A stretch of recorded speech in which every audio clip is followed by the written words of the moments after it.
Gather round, friends, new and old, and welcome to the POWWOW podcast. I'm David. And I'm Philip. And pull up a log. We have a very exciting episode for you this week. You probably know, if you've been listening to previous episodes, you know what's coming. It's that time of year, finally. We've been very excited for a while, but we'll get to that in a second. Phil, how you doing? You know what? I'm not doing too well. I just finally ran out of my candle. I'm one of the rare things that I don't know that everybody would know about me is that I do enjoy candles, not to collect them or anything. And there's not even like a specific. You're a rare man who likes a candle. Yeah. You know what? I just like it. I like working by candlelight. I think there's something rustic about it, even if it is a butterfly kisses candle scent, whatever it is. But I still like the flickering and dancing of a candlelight in the room while working. It's very, again, like I said, rustic, but I ran out of my candle, and now I think at some point I'll need to invest in a candle warmer, something that does it at the bottom, because there's just this pool of smelly goodness at the bottom that I'm never going to be able to get because it finally it lit itself out. It was so wet that it lit itself out, and that's where I'm at currently. How about you? How's your week been going? Oh, good. I got lots of work this week and lots of work done this week. Doing some online courses and podcast things and all sorts of things. And I'm excited posting. I did a shoot last weekend with a friend who's a photographer, and just some amazing shots. And I get to share those with the great fans of mine on Instagram. Yes, absolutely. The adoring legions of fans. Yes. Yeah, all of them. So I get to I shared the first photo, and I got some nice feedback. It's nice to get fresh headshots. I don't know I guess if you're not an actor, you don't know the feeling, but it's nice to have fresh photos to share with casting. And the nice thing is that he's a real artist. The guy who took the photos, his name's Mikael Olsen. I take some amazing shots, and he likes to do like artsy stuff as well. So we'd got the headshots out of the way, and then we did some artsy photos as well. Yes. So. Did you have some suggestively placed grapes somewhere? Or are you just handing out these headshots to anybody who's walking around the Netherlands right now, showing your nether regions too? Much to mine and yours and everyone's dismay, I am fully clothed in these photos. How artsy can you be if you're fully clothed? I mean, that is a fair point. After all, this is Europe, where we're all sex-crazed maniacs, apparently. Gather round, everybody. It's that time of year. The Oscars are here, and we are your home of the Oscars. Wall-to-wall coverage, log-to-log coverage, stump to stump. Well, eventually it becomes sexual if you just keep going down that wood road. And so I won't. But we will be going down the list of the major categories, the ones that we deem the most important, the ones that we find to be the ones that are most relatable to you, the audience. Yes, we all do care about all the added, the best strobe lights in an Oscar Academy. Yes, we appreciate that, but we're not going to get down to the absolute nitty gritty. We're going to go from as far down the list as we can respectfully go and work our way back up. We're going to skim through the smaller categories very quickly, and then we will spend a little bit more time on the beefy stuff. Yes.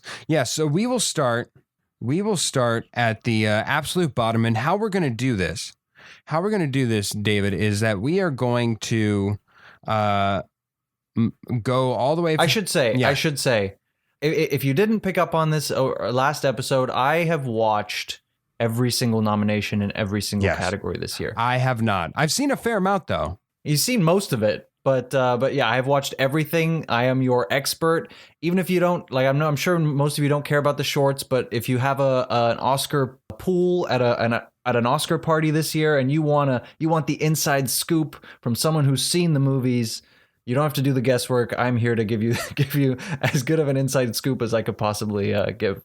And then I believe Phil has some info for us as well as we go along. So let's start. Yeah, let's start with the best. The best short film, and this is animated. So we go to the nominees are Burrow, Genius Loki. If anything, Lochai, I think. Lochai, sure. Genius Lochai. If anything happens, I love you. Opera, and Yes People. Okay, so just quickly, some nice films here. The only one that's actually really significant about anything that actually means something, it's meaningful storytelling, is If Anything Happens, I Love You. There is an example here, Genius Lochai. Just because a film is artsy does not mean that it is great. Did not really enjoy that one. So the one to vote for is 100%. If Anything Happens, I Love You. It's on Netflix. Go check it out. 9 minutes long. Yes, absolutely. The right now the odds-on favorite, if you're to be betting, because of course I'm bringing you the odds. If Anything Happens, I Love You is the favorite right now, working at a 2 to 5 ratio, meaning you have to bet $5 to win $2 essentially. So we move along to Best Short Film Live Action. The nominees are Feeling Through, The Letter Room, The Present, Two Distant Strangers, and White Eye. There's some decent films here. There's a couple examples here of films tackling big issues kind of irresponsibly, but let's not go into that. I just want to say that I would say my favorite of this bunch is White Eye. Really? It's really interesting filmmaking, a one take, a one shot sort of throughout the film, and it's well done. I enjoyed it. I'm worried that I think that the favorite would be The Letter Room, but my favorite was White Eye, and I think that there's an interesting thing about The Letter Room. It has Oscar Isaac, who's a big star. I don't know. I think shorts are the one area in Hollywood that is recognized by the Oscars that maybe should be left for the up and coming actor rather than someone like Oscar Isaac. Wouldn't you agree, Phil? Yeah, it should definitely be. I'm a person of old who likes short films and all these things to be more random vocal actors than people we necessarily know, but that's a letter for another room. By the way, The Letter Room is the current odds-on favorite with odds of 8 to 15, meaning you bet 15 to win $8. The closest one, though, the most popular one, is Two Distant Strangers at 13 to 8. You bet $8, you win 13. Pretty close. Yeah, it was not one that I enjoyed. Okay, let's move on. Yes, a documentary for under the category of short subject. The nominees are Colette, A Concerto is a Conversation, Do Not Split, Hunger Ward, A Love Song for Latasha. Another one that I liked all of these. They're all great. I think A Love Song for Latasha is probably the most current and the most likely to win. Colette had me most closest to tears, and I thought it was a very touching story, touching moment. And documentary shorts are really great because they're not tiresome and they're always very interesting. The favorite here is A Love Song for Latasha, actually, with 4 to 11 odds. There you go. You bet 4, you bet $11, you can win 4 there. So a very heavy on favorite there. We move on. Makeup and hairstyling. Now we kind of get to the ones that I somewhat know. We have the nominees of Emma, Hillbilly Elegy, Ma Rainey's Black Bottom, Mank, and Pinocchio. Ah, yes, Pinocchio. There's a lot of story behind that one, though. But continue, as you were, David. Have you seen it? Have you seen Pinocchio, the Italian one? I have not, but I know that there's a fair amount of history behind that one. Are you familiar with the history behind it? I don't know about that. But I saw the movie, and the makeup and hairstyling is phenomenal. And that is my favorite to win. I think the one that will win is Mank. And you know what? I wanted to note a movie that I thought might have been missing here is Eurovision Song Contest. Yeah, sure. I mean, there's really usually what takes this particular home, because remind me if I'm not mistaken, didn't like Suicide Squad win this particular category in years past? Yeah. So usually it's something outlandish, where it's a Suicide Squad, where it's a Star Trek, where it's a Star Wars, something like that usually gets gets the nod here, but since it's not since there's nothing really this year that qualifies under that, remember the favorite this year is Ma Rainey's Black Bottom at 3-1 odds. You bet $3, you win $1. And so it's obviously the clear cutaway favorite. Real quick story about Pinocchio. Pinocchio stars Roberto Benigni, who some might recall, if you're a historian of the Oscars, was the first film. He was the head of the first film to win Life is Beautiful Best Film that was both international and won Best Film at the Oscars. And he won Best Support, or excuse me, it was the first one to be nominated at the very least. It might not have won, but he won Best Actor and first international actor to be nominated and win. And he has a very iconic Oscar moment where he's climbing across the stairs from behind. He's in the middle and he jumps from row to row forward. Anyways, the immediate success after that of Life is Beautiful, he immediately went to a movie called Pinocchio. It was the epitome of a flop. It was horrific. It was not well received. The audiences did not enjoy it, and it plummeted at the box office. Took him years to get back. And remember, he's like a late 40s-year-old man playing Pinocchio. It was very weirdly cast. It was a personal project of his. Years later, we're now here in 2020. He finally finances and creates another version of Pinocchio, a redemption story. It's a very, if nothing else, the story behind the film. And to have another crack at it is something that we don't often get to see in film. I love that aspect of it. Don't think it's going to win. It's the second. It's right behind Ma Rainey's Black Bottom in this particular category. Anyways, we move along. Right. We move along to production design. The nominees are The Father, Ma Rainey's Black Bottom, Mank, News of the World, and Tenet.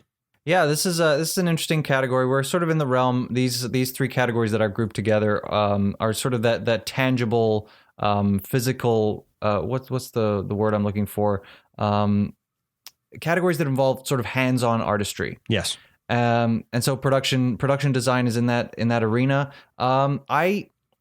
This is something I don't know that much about, but I have to give my love to Mank. I would say it's the most likely to win, and it's the one I want to win. Some of the production design in that movie is just phenomenal, and it just throws you straight back to 1930s filmmaking and just the way they design the film sets and the way they're shooting the films within the film is just so cool. It's so cool, and I loved it, and I hope it wins, and I think I dare say it might. Yes, you're absolutely correct. Mank is the favorite at 5-1. It is the current favorite from the odds that I'm getting here. I have nothing really to add here. Ma Rainey's Black Bottom and Tenet, I think, are strong contenders in any other year, but Mank is so useful in its real life production elements that it's going to win this one. Next one goes to costume. A notable omission. Yes. First Cow. That had very good production design, I think. Agreed. Next one, costume design. The nominees are Emma, Ma Rainey's Black Bottom, Mank, Mulan, and Pinocchio again. Yeah, a little bit of controversy around the nominations that Mulan received with Disney and everything. I think a notable omission, Eurovision Song Contest. I thought the costumes were fantastic in that. Yes, absolutely. I don't know if it's necessarily eligible for costume design, but I loved it. I think Emma really should win this. I think Mank probably will win this, and I think would be a deserving winner. Yeah, those are the favorites. I loved Emma, but I think Mank would be a deserving winner, and I think Mank is probably the favorite. Right now, the favorite is Ma Rainey's Black Bottom, standing ahead of the rest, 2-5.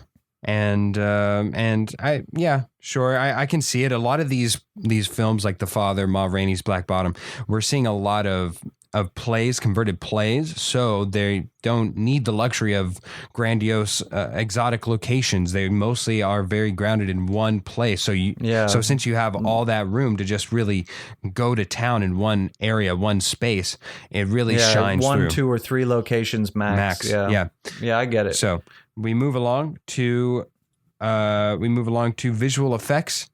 Love and Monsters, The Midnight Sky, Mulan, The One and Only Ivan, and Tenet.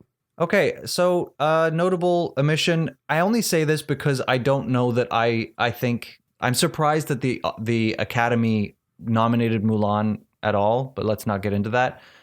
Is Sonic the Hedgehog? I guess that would have been the next film that I've seen that could have perhaps earned a nomination. Tenet, I think, will win. I think some of the visual effects there are breathtaking. They're just amazing. But you know what? The creativity that went into Love and Monsters, I think should. So I think Tenet will win, but I think Love and Monsters, that should edge Tenet in terms of the artistry. And this is sort of not the hands-on artistry, but that digital artistry. In Love and Monsters, the creativity, all these monsters, they're just unique and weird and great. And I think I would want it to win, but Tenet. Yeah, Tenet is definitely the favorite here. We move along to sound. We go to Greyhound, Mank, News of the World, Soul, and Sound of Metal. Yeah, I don't really have one that I thought should have been nominated. Maybe The Devil All the Time, but it's been a while since I've seen it, so I couldn't really say. Greyhound is my favorite. I think some of the sound in that movie is just so like interesting and like it just felt like it was telling me a story on its own, and they were using whale sounds, and it had to do with submarines, so it kind of all felt like I was in this world. But I think what will win is Soul.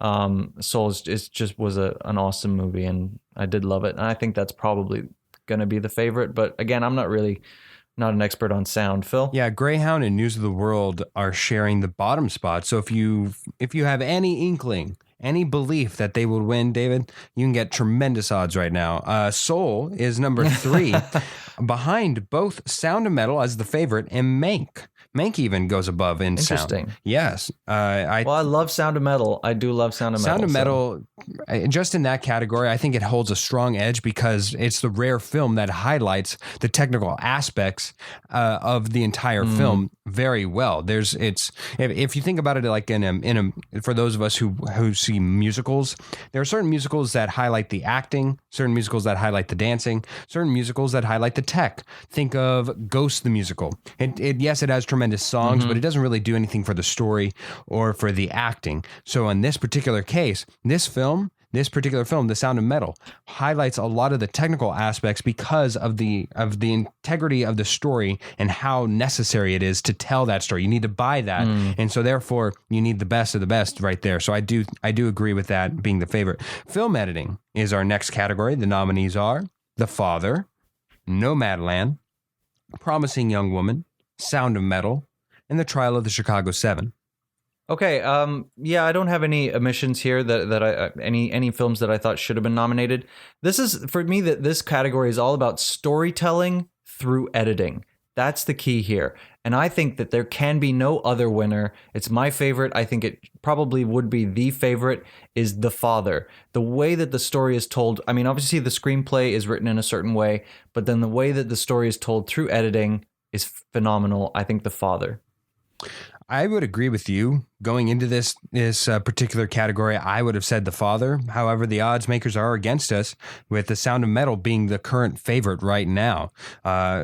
Interesting. I agree. I agree wholeheartedly. I would have thought The Father, the editing is almost as paramount as the acting within that story and to tell that story. But absolutely, but we are at a disagreement there with what the Sharps say. Where does the father rank? The father ranks second to last within the category of the 5. Promising Young Woman is at the bottom, and The Father is the second to last as it currently stands. Music. We move on to Best Original Song. Fight for You from Judas and the Black Messiah. Hear My Voice from The Trial of the Chicago 7. Husavik from Eurovision Song Contest. I'm going to mess this one up.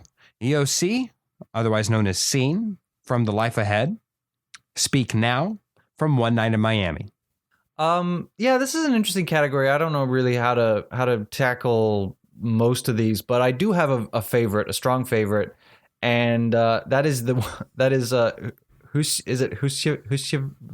Eurovision Song Contest. Husavik, yeah. Husavik or something. I'm sorry to anyone from Iceland. I think it was a fantastic song, and I it better win. Yeah, what do you think?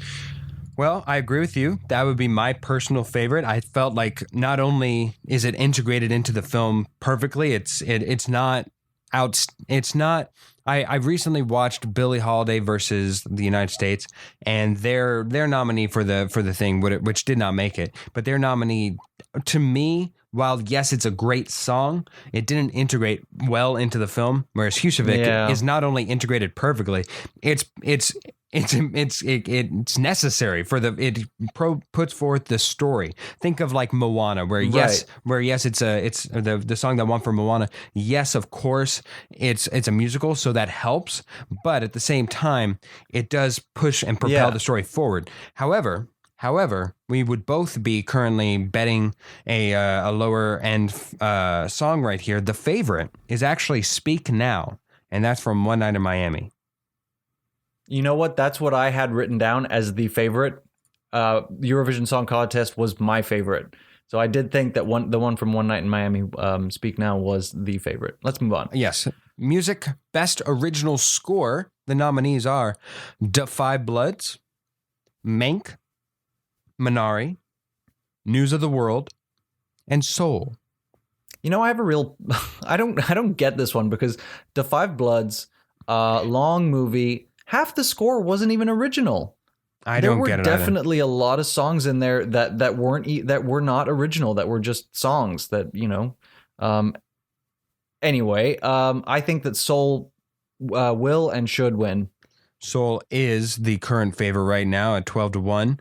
And we have Da Five Bloods being tied for the bottom two here. News of the World also brings up the rear with Da Five Bloods. Cinematography, Judas and the Black Messiah, Mank, News of the World, Nomadland, The Trial of the Chicago Seven. Again, this is best cinematography, David. Yeah, and I think Pieces of a Woman could have gotten a nomination here. There's a 24-minute scene in that movie where the camera work is brilliant. Yes. The camera work and the way that they managed to get the lighting right, even though you have the camera constantly moving, and just really amazing. I would have loved to see that get a nomination. I think that Mank is technically, like in a technical sense, is a very impressive cinematographical film.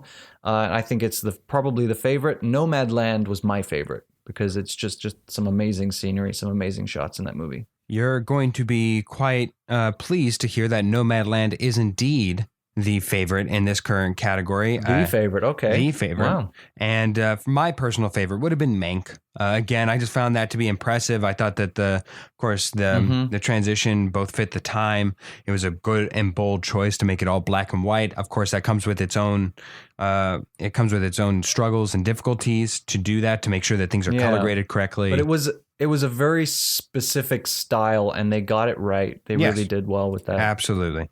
We move along to documentary or feature documentary. We move on. Nominees are Collective, Crip Camp, The Mole Agent, My Octopus Teacher, and Time. Yeah, see, this one actually means something to me. There's I enjoyed all these documentaries a lot. Crip Camp is the one that the Obamas sort of did, and it was their documentary that won last time round, and yeah, it is a great documentary, very important. All of these documentaries tackled extremely important current issues.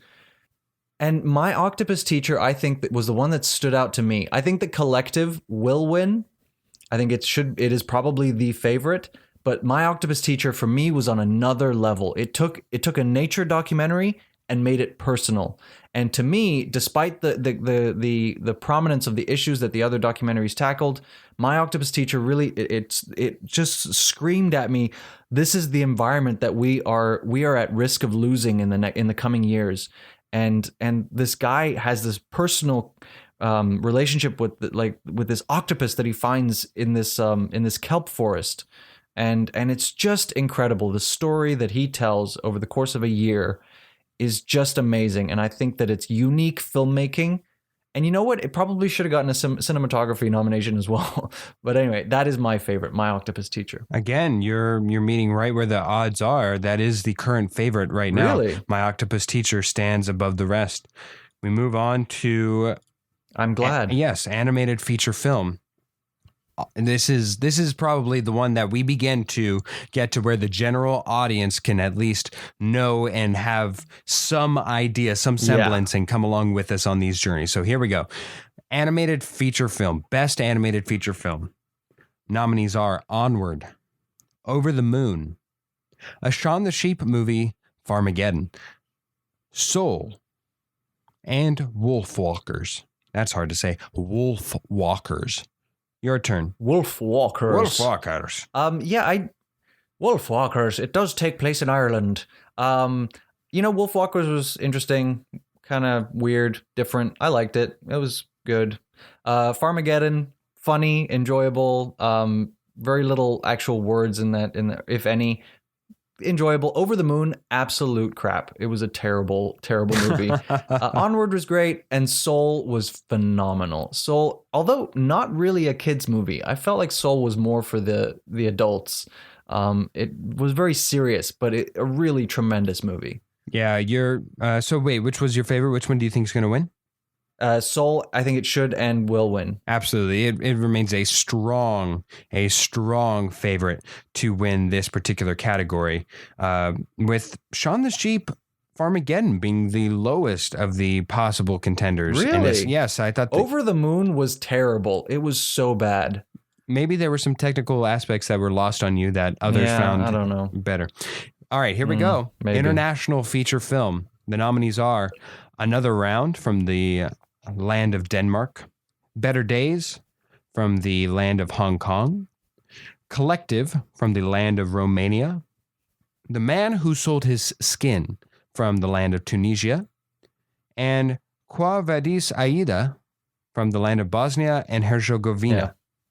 Quo Vadis, yeah. Good film, very good. All good films. Better Days was the least of the lowest of the bunch, I would say. Another Round is my favorite. It was my favorite. I think, however, Collective may be the favorite.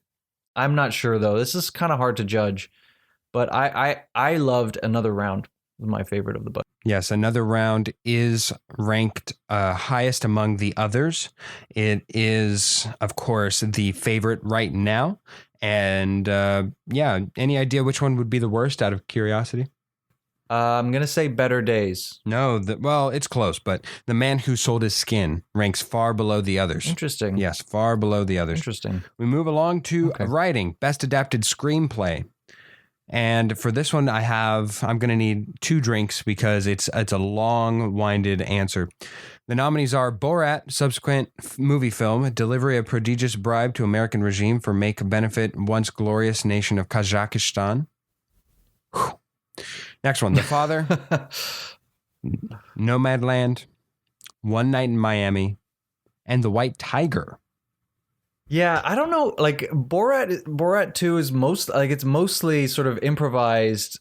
I feel like the script is actually written afterwards, and that's why it's technically an adapted screenplay. But even so, I feel like it's an odd inclusion in there. You know what I mean? Yeah. Overall, I would say that One Night in Miami's got to be the favorite. My favorite was The Father. In the same way that the editing was used to tell the story, The Father was my favorite adapted screenplay. And now we're getting into what they call the big categories. The big 5 are acting, the 2 main acting, directing, best picture, and screenplay. Yeah, my favorite in this category, you know what? I think my favorite is The White Tiger. The one that I think will win is The Father.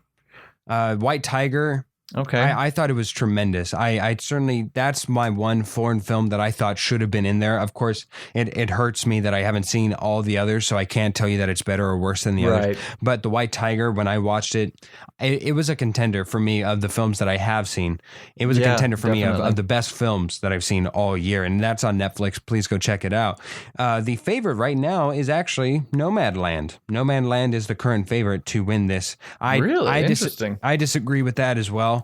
I don't think it. I disagree kind of wholeheartedly. It was probably my least favorite of the bunch, including Borat which is kind of a weird inclusion, as I said. Yeah, But anyway, it goes Nomadland, The Father, Borat, One Night in Miami, and The White Tiger at the bottom, which seems to be a huge disservice. Oh, that's disappointing. Yes, very disservice. Well, all right, let's move on to the slightly bigger one, which is original screenplay. Here we go. Nominees are Judas and the Black Messiah, Minari, Promising Young Woman, Sound of Metal, and The Trial of the Chicago 7. Yeah, like I Sound of Metal is just, it's my favorite film of the year. I've said it before on this podcast. That's the one I want to win. I think Judas and the Black Messiah, great screenplay as well. I think that's the one that is probably the favorite. But I feel like you're about to tell me that I was right with Sound of Metal. No? You and me are arm in arm in what we categorize this as. But we are absolutely on the absolute wrong side of this. Judas and the Black Messiah is the far distant favorite. It's the lowest on here. Sound of Metal's right above it. Promising Young Woman ranks at the top of this favorite list. And if you'd have asked me before looking at these odds, I would have said that that's the one that I don't think even deserved to be on here. Now, again, this is a tricky situation because of what the film entails, and it has nothing to do with the subject matter. For me, the story just came across at times clunky, and the dialogue, and while it's certainly innovative, I didn't always find it to be the best dialogue, and a lot of the situations seem to be a bit far-fetched, and I didn't think it was anywhere as good, especially as like Minari, Sound of Metal, and Judas and the Black Messiah. If I had my druthers, I would absolutely flip this and have Judas be at the exact top. We move along to directing. Nominees are Another Round, Mank, Minari, Nomadland, Promising Young Woman. Now, it's worth noting that Nomadland's Chloe Zhao, forgive me if I said it wrong, but Nomadland took home the Globes for this, for whatever that may be worth. Yeah, I don't know that I would read too much into that. They some people do. They're some just people as do. often different as they are the same. Yeah, I wouldn't read too much into that. I think that, okay, it is important to note that, this is the first time ever that I believe, I haven't got the stats in front of me now, but I believe I read that this is the first time that there's ever been 2 women nominated in this category at the same time. So congratulations. Yes. It's a really big step forward.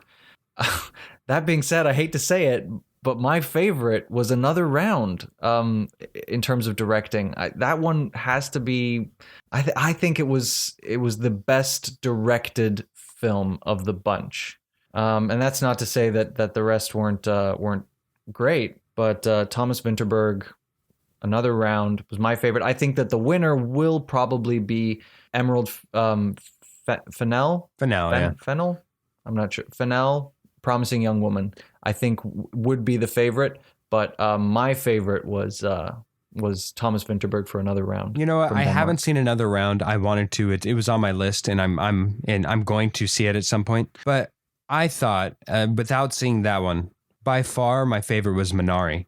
If there was, I think I've said this before, that I think that if there was a category, I think that there might be on the Globes, but if for the Oscars, if there was a best ensemble, best cast award, it would go to Minari, hands down. Yeah, hands down. And I mean that kind of is encased within Best Picture, but obviously that is a little bit more general. Yeah, I agree. There should be a best ensemble, or at least for the core ensemble, to get an award like that. That would be nice. And I think the fact that I would give it to that speaks volumes alone just on best direction.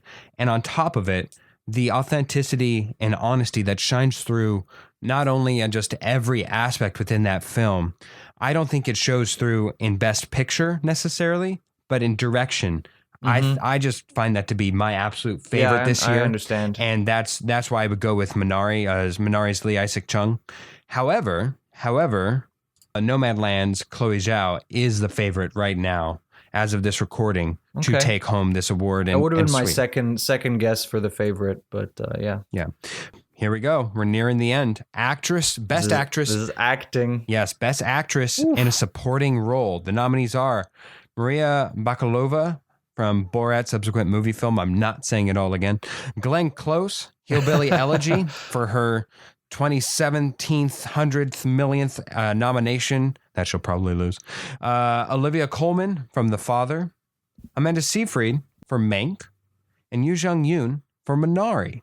Now this is packed full of strong Yes. contenders, and this even though it's For as weak as Go the on. Best Actress nomination is, the nominated film category that is, this one's just tear yourself apart. Any one of these really could have Right. won in any other year. Okay. Well, okay. I will say I think that I would have replaced Amanda Seyfried as in that's the Mank. one that I did not get. She was the weakest of the bunch. What was I would have- that? If anyone, there were two actresses that I thought of: Olivia Cooke from Sound of Metal, and I don't Yes. have the name in front of me, but the little girl from News of the World. Did you watch News of the I World? never with saw Tom News Hanks? of the World. It looked boring as hell. The girl, the girl who, I mean, it's not a riveting movie, but the girl who plays the little blonde girl, who was raised by Native Americans. Oh my God! Like as a young child to have a performance like that was It was phenomenal. like She was True great. Grit type, where the young like real actual real acting. You know, acting. Yeah. Although, like, I'm so torn here because I think that Maria Bakalova, oh my God, what she did was so insane. It goes beyond acting. It was the position that she put herself in for the art was just. Are you making fun of me? No, I'm not. It was just amazing. Like I have so much respect for what she did as an actress, as an artist, and she stuck to it. Wow. But then again, Glenn Close, this is her 8th nomination. Yeah, she cannot stop getting nominated and not winning, and it's so sad. Right. And it was what a performance as well. In Hillbilly Elegy. It's honestly the most memorable then- thing about that film. But then you can't discount Yoo Jung-yoon, if I'm mispronouncing that, I apologize, in Minari. Great. But even more so, Olivia Colman from The Father. She's so good. So how do I choose? I don't know. I'm gonna say that I think Glenn Close will win. Wow. But I think Maria Bakalova should win. Wow. On merit. All this is surprising to me. For me, again, I haven't seen Borat movie subsequent film, but for me, the favorite out of this, it wasn't as difficult as it was for you, but I do think, me too, please forgive the mispronunciation, but Yoon Jun-yoon would have been my favorite. She is the absolute essence and heart of that entire film. She is the one. She is. She has a lot of preamble to her, and she fulfills it and brings the whole heart and emotion of a story that is surrounding and encapsulated in that. You're absolutely right. You're absolutely right. I can't not give it to her. She's tremendous. She's absolutely out of this world. That performance is pristine. I would give it to her. She also is the odds-on favorite to win at this current moment, with Really? everybody else Interesting. being a distant categories behind them. But within those, they're all close together. They're all clustered behind her. That's not to say everybody but Amanda Seyfried, I think, in any other year might have been in here. But And that's not to say that's no shade on Amanda Seyfried. I just don't think that there was as much there as there was for the other actresses. You know, like where was the acting range there for me? She did everything that she could have for that role, and she did great, but it just wasn't quite at that level. All right, here we go. A best actor in a supporting role. The nominees are Sacha Baron Cohen for The Trial of the Chicago 7, Daniel Kaluuya for Judas and the Black Messiah, Leslie Odom Jr., One Night in Miami, Paul Raci, Sound of Metal, I think probably, yeah. and Lakeith Stanfield for Judas and the Black Messiah. Again, for the Globes, let's remember Daniel Kaluuya took this one home. Go ahead, David. Yeah, and in this case, I think the Globes got it right. I think he's my favorite, and I think will probably be the favorite. Daniel Kaluuya, Judas and the Black Messiah. I think it was just a more convincing, more heartfelt, more captivating performance than his castmate Lakeith Stanfield. I honorable mention to Paul Raci. I'm sorry, I don't know how to pronounce his name, but Sound of Metal. I loved watching him. It was so good. But I do think Daniel Kaluuya is the one. Kaluuya, sorry. Yeah, I think that this is a win for both Sacha Baron Cohen and Leslie Odom Jr. to just get nominated.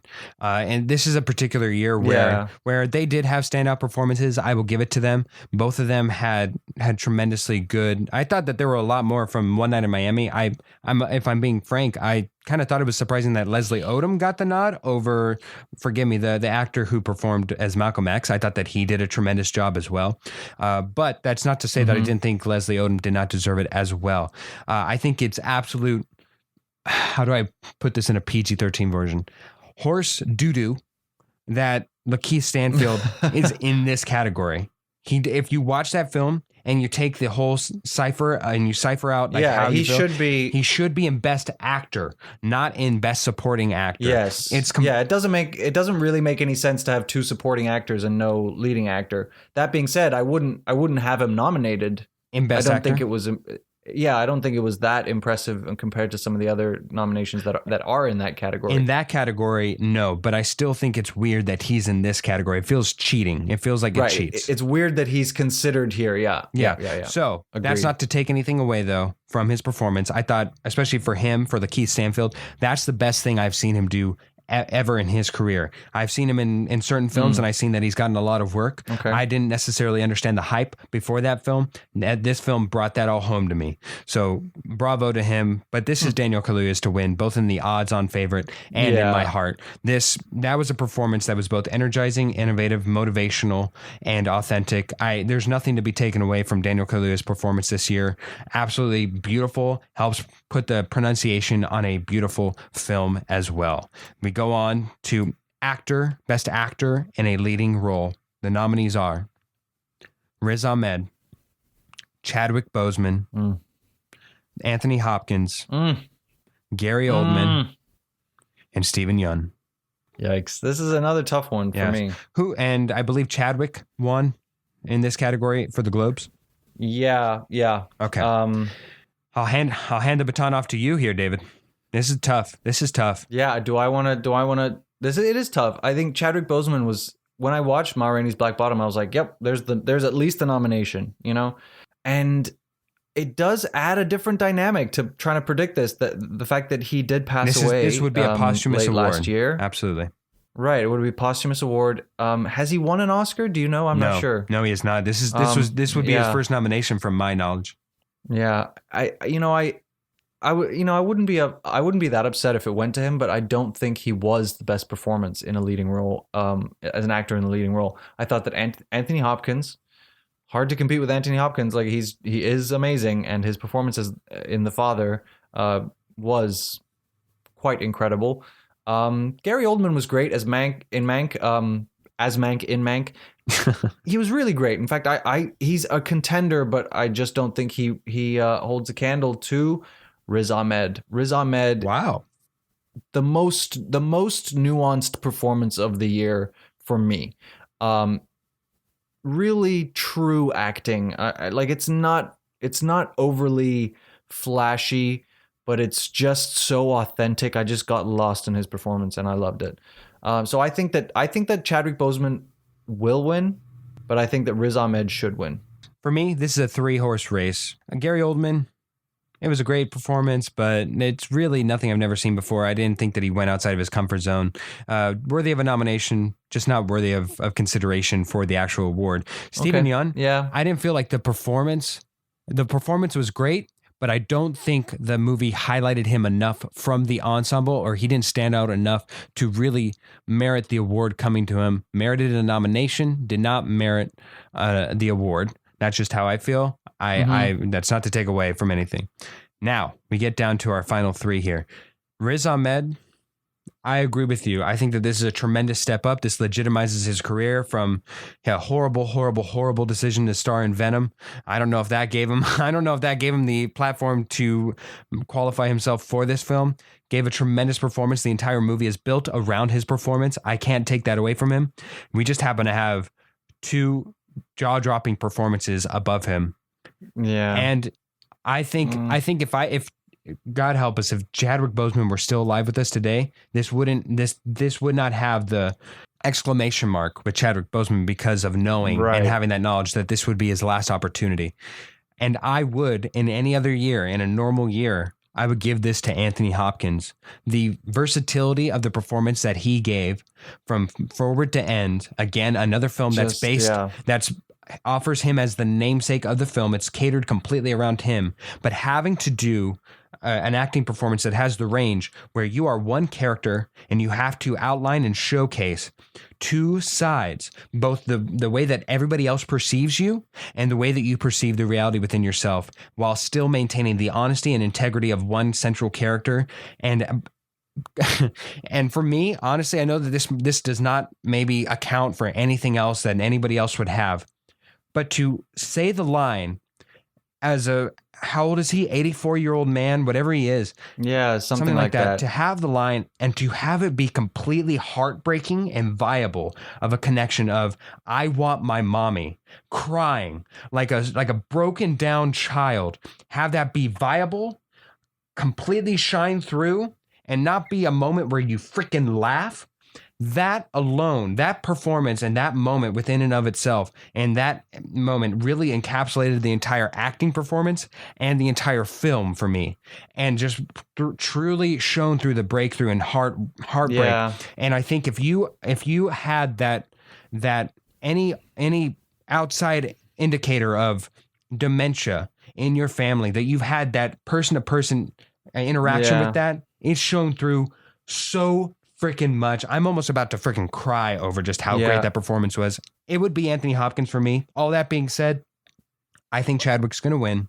He is the favorite for a reason. Yeah. And as much as it sucks, Anthony has won his Oscar. Chadwick, this is his last opportunity. That's what it comes down to for me. I mean, yes, I do think like that is what it comes down to in the real world.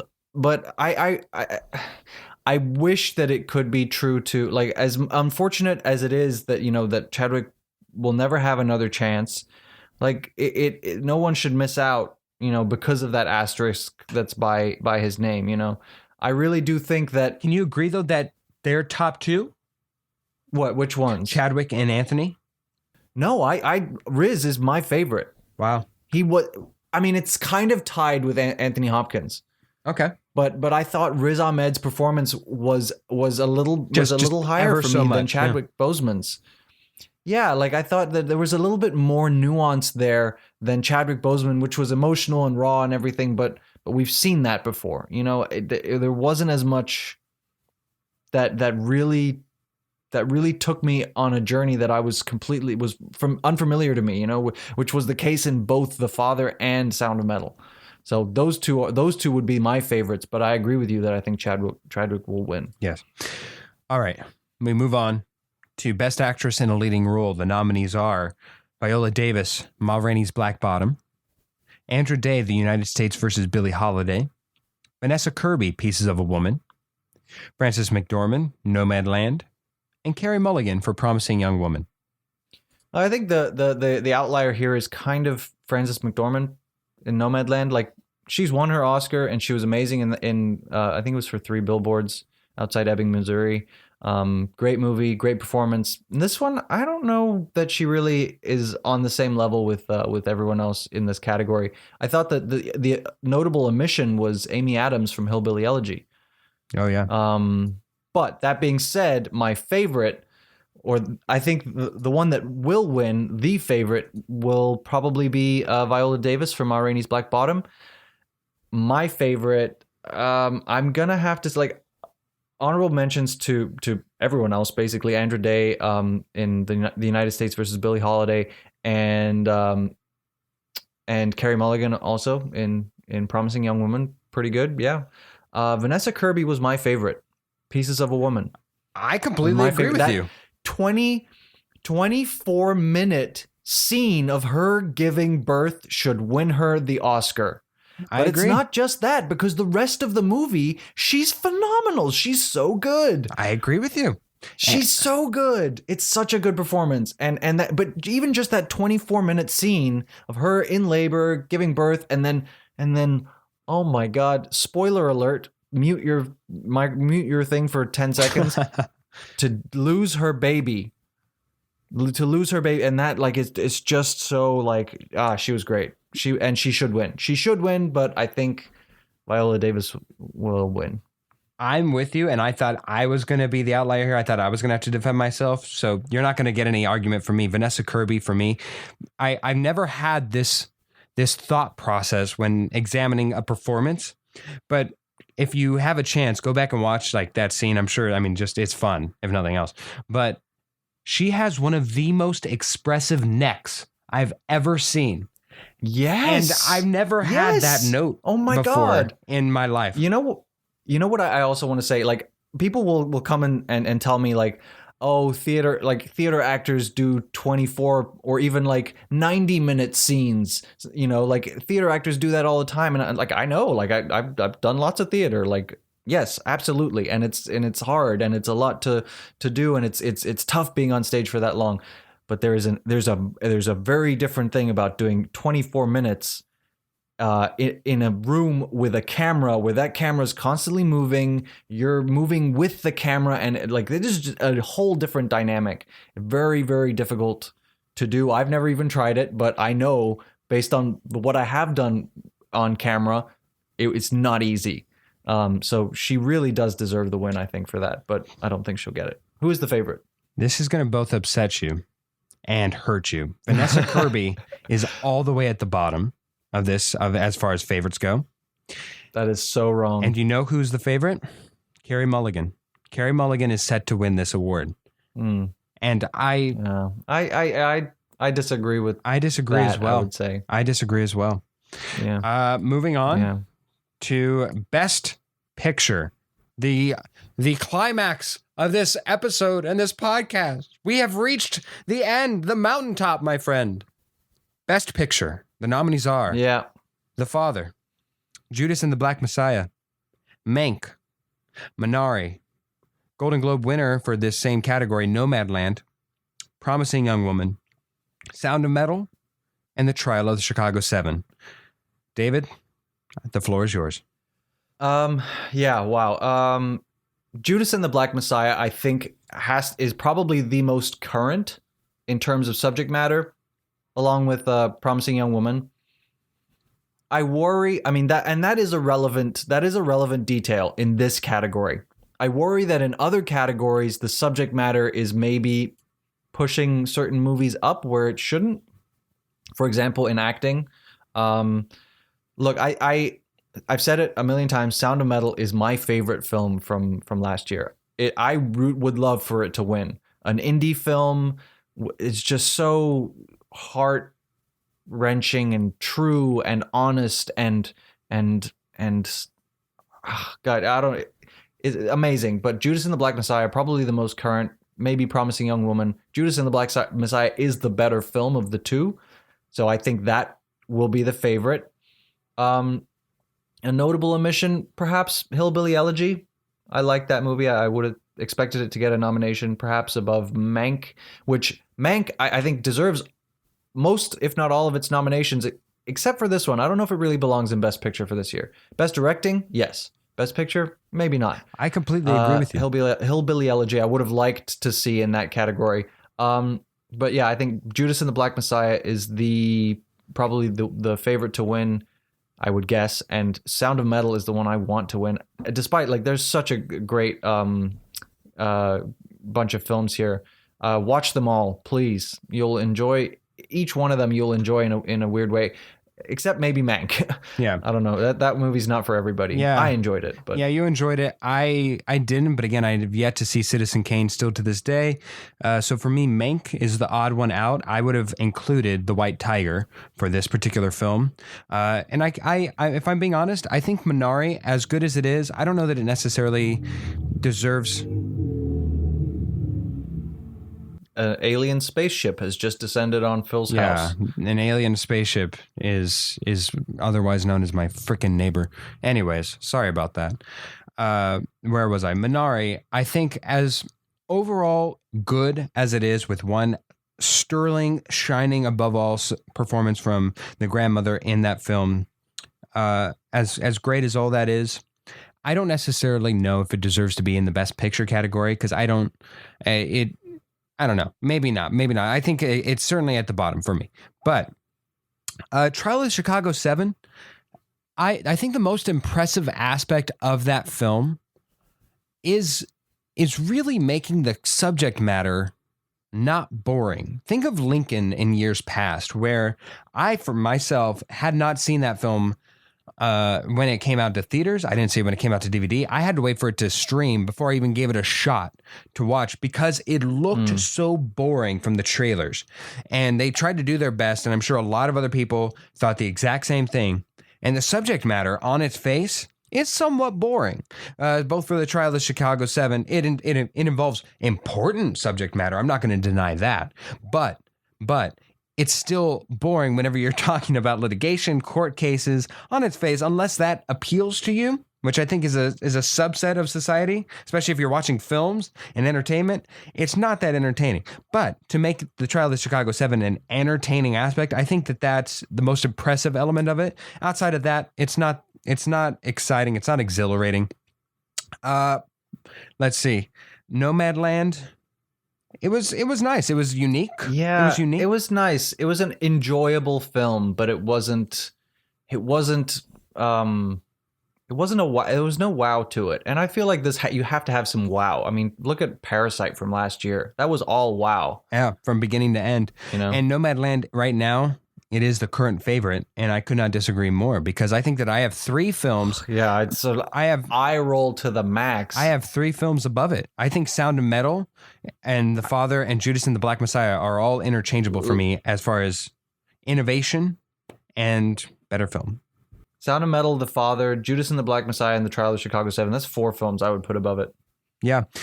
Sound of Metal for me was completely innovative. I've never seen anything like it. It incorporated elements of audio and visual to help aid in the storytelling. The stakes are clear. Even if you're not into freaking metal music, that doesn't matter one iota. It's a human story. It barely features, yeah. And it's completely unique. You're completely drawn in. You never lose interest in what's going on. You understand the stakes from point A to the end, even knowing the element that he's losing his hearing. I think that that only aids in you going forward into the film. That doesn't take away from it. The Father, the most brilliant film I've seen maybe in a decade. Brilliant in that the subject matter it tackles, I have never seen somebody broach it like that. The way that it tells from the perspective of the person, I have never seen that. And that is a similarity between Sound of Metal and The Father for me. Those are my 2 favorite films of this past year. If it's not one, it has to be the other for me. I mean, I don't think it will be, but those are the 2. And that's what both of them do. They tell the story of a deaf person, of a person with dementia, and they put you in their perspective. And especially in The Father, you feel that just sort of that endless frustration of not understanding who, where, what's happening, and the confusion, and it's just like, it's heartbreaking. And you get that in The Sound of Metal as well. You're put into this headspace of a deaf person and the frustration that he feels, again, spoilers, towards the end when he gets those implants, and it crushes him because it's not what he wanted. And that's the 2 meanings, the Sound of Metal. On the one hand, you have the sound of metal music, and on the other hand, which is what he loses, and then what he gets is the sound of metal, that metallic, awful sound in his head, and like it puts you in that world. And then that last shot of Sound of Metal where he takes it off, and it's just woof, silence, peace, and just like tranquility. Just 2 amazing films, and I would be gutted if neither of them win. My favorite film of the year would get my vote, Judas and the Black Messiah, and I'll tell you why. For one. And this isn't paramount. These are all like interweaving. It's timely.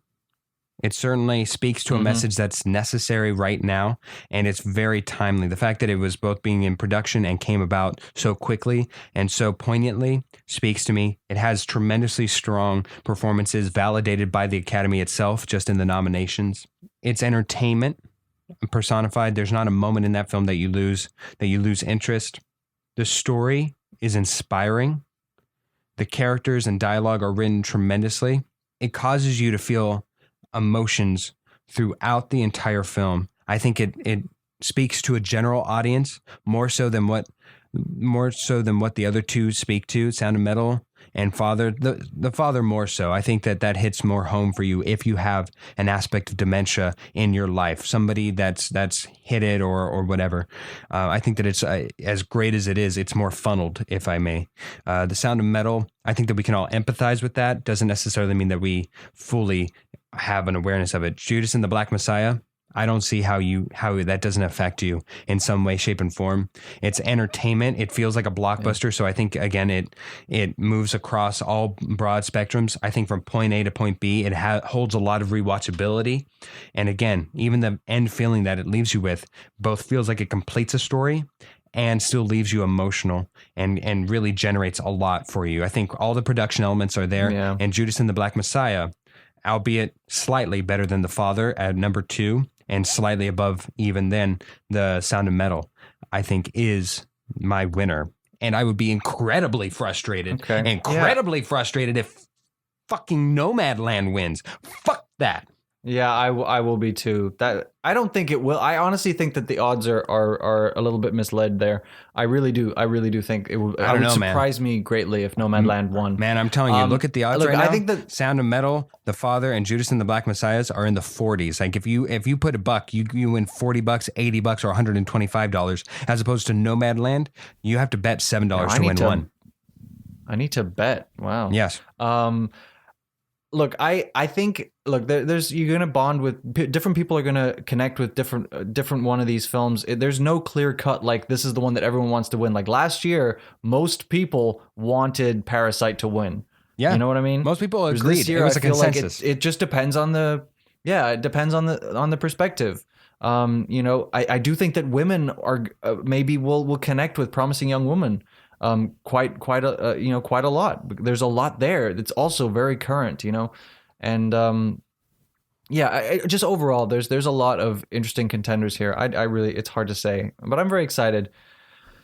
And Thus it's been a long episode here. Yes. Yeah, it's been a long episode, and we had to sacrifice once more for the sake of doing this preview for the Oscars, and we will bring it back next week. Let's move on, Phil. Let's move on. This is Fun Factoid of the Week, and we're on a regular rotation of the mini segments here. This week is Fun Factoid. Phil, in 1910, this one's for you. This is an American football fact. Ooh. In 1910, an incomplete forward pass earned teams a 15-yard penalty. Wow. There we go. My Fun Factoid of the Week. A pig's orgasm can last as long as 90 minutes, and my thought process is that's why the bacon tastes so sinfully good. Oh, God. All right, and we move on to our game section for the week. Phil has prepared a game, and I have brought a very special guest, someone I've known for 13 years or something like that. We went to school together. He's one of my closest friends in the world, and his name is Yegor Popov. And Phil, you actually almost met Yegor when he came to visit in LA last February, right before pandemic. Did I? And we were going to come over for some Super Smash Bros. And poker and stuff like that. And then I think it was maybe a trip to San Diego that came up, and we ended up going. Lots of things to do when you come visit California. Yegor, welcome. Thank you very much, David. Very excited to be here and looking forward to what you guys have in store for me.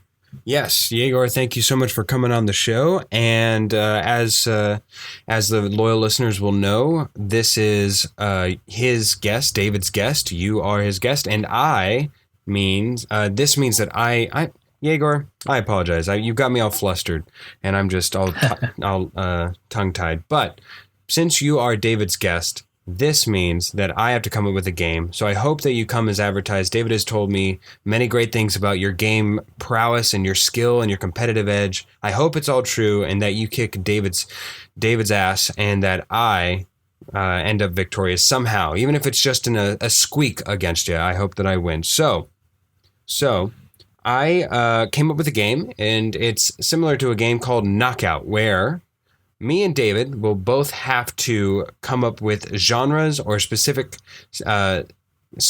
categories that we provide to the other two.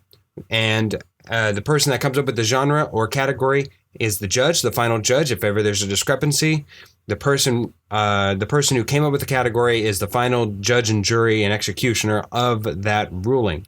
The catch is, once we come up with that category or subject, the other two people have to go back and forth within 3 seconds of each other, keep going within that category until one person either runs out or repeats a previously stated answer. It will make sense the more we go along, but just trust me, first person to 2 correct categories, 2 wins against their other person, wins a game. Are you ready, Yegor? I was born ready, Phil. Born ready. I love it. David, do you want to go first, or do you want me to go first? I don't know. What did we do last week? You know what? I believe you went first last week. Right. So you shall go first. Fantastic. All right. All right, Yegor and David. Yegor, you are going to start us out. I'll give you the advantage. This category is things you would see while watching the Oscars on TV. On TV. What are things you would see while watching the Oscars on TV? Yegor, you're first. Opening speech. David? Dresses. Yegor. Actors. David. Actresses. And then you guys. Stage. Yeah, stage. Statues. Microphones. Awards. Envelopes. Cameras. Red carpet. Ties. Paparazzi. Fans. Limousines. High heels. 3, 2. Male shoes. Male shoes as in male to female male? Correct. Okay.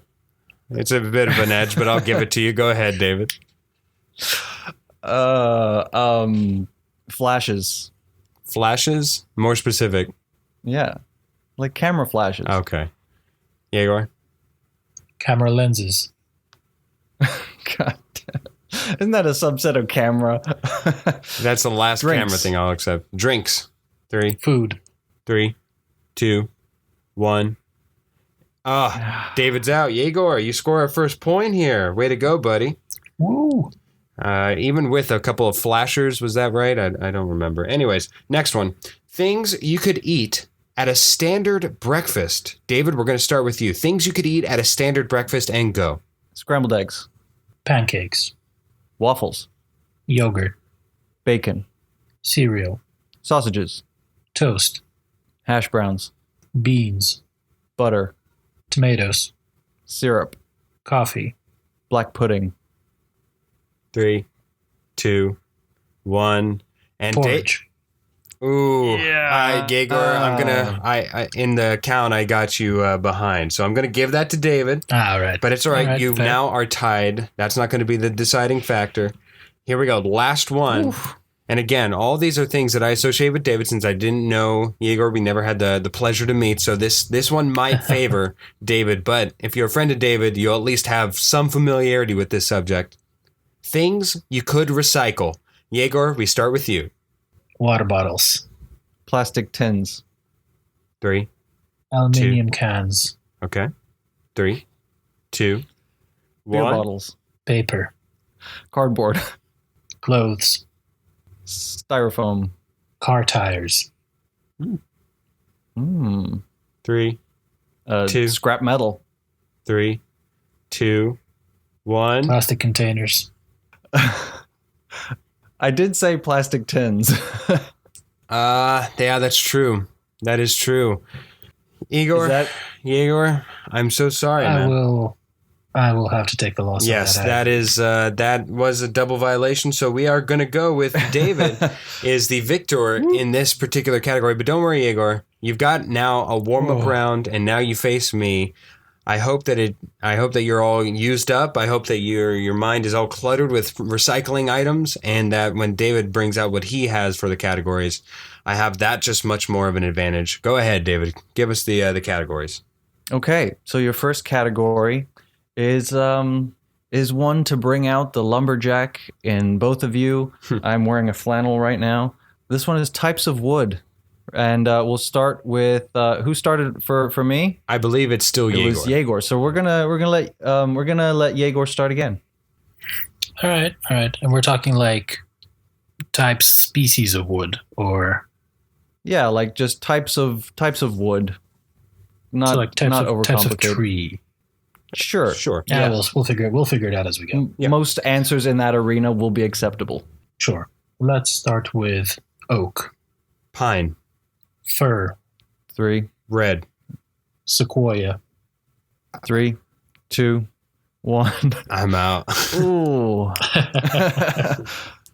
We were looking for gosh, what were we looking for? You guys did say some of the how about ebony?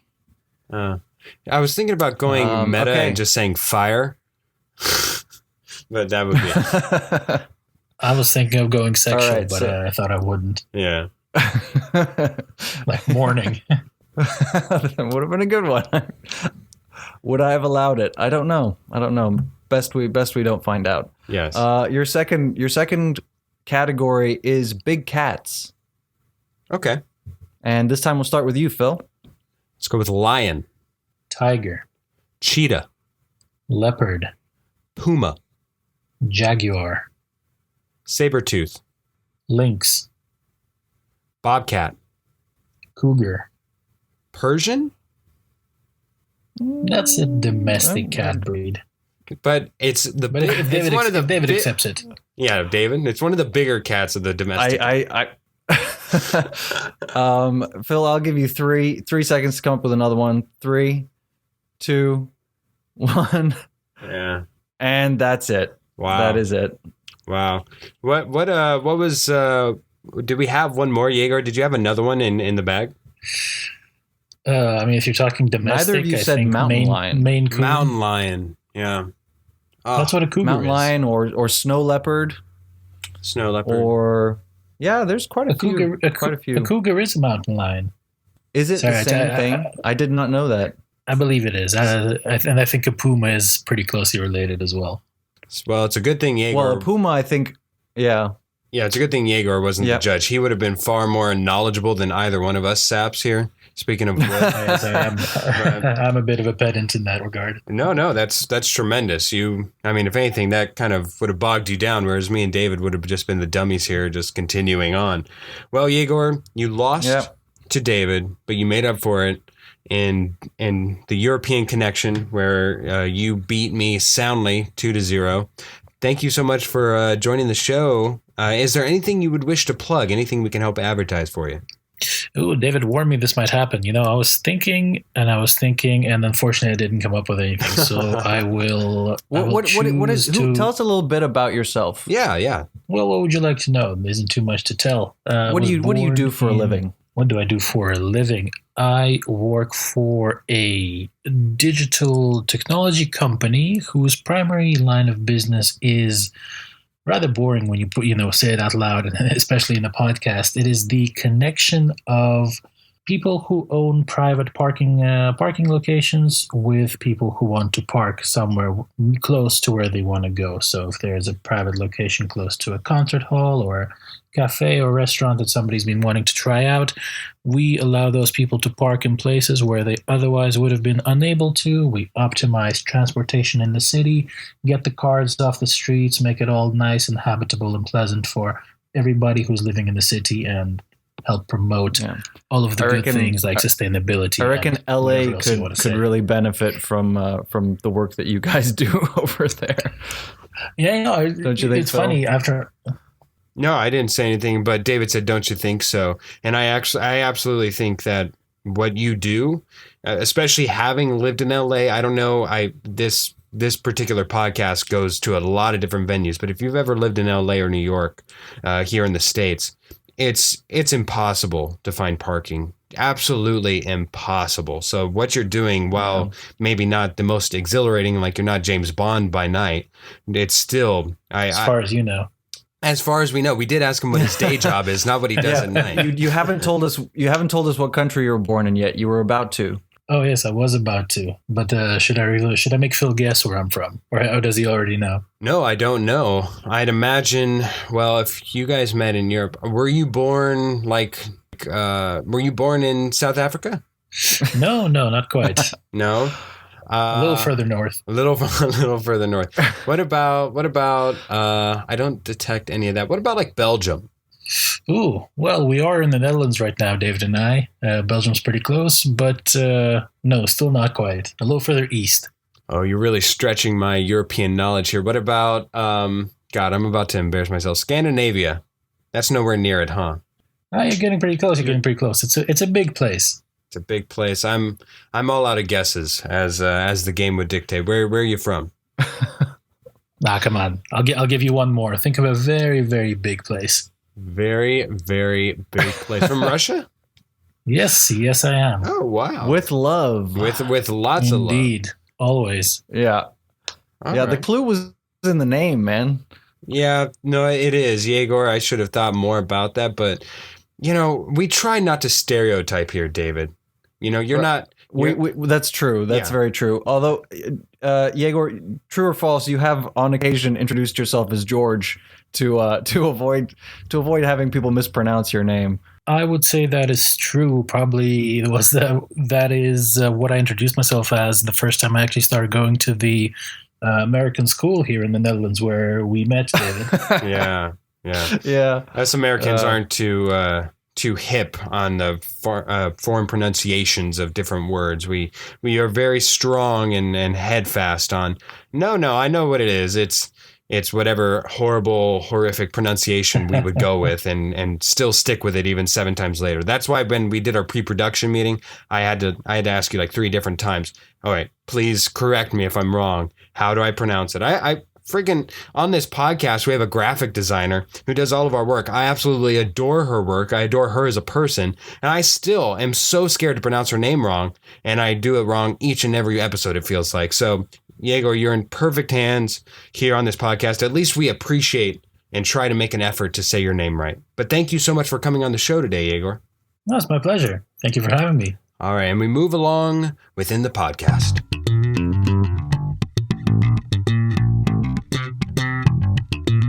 Thank you, Jake, for that bass. I kind of wanted to bring in one of the Oscar films, but the truth is that would be cheating because I finished them all last weekend, which means that none of them were this week. So I have a song for you. I've been listening to Panic at the Disco again. Been a while since I listened to it, and one of the songs from one of their earlier albums, Sarah Smiles. I really enjoy that song, Sarah Smiles by Panic at the Disco.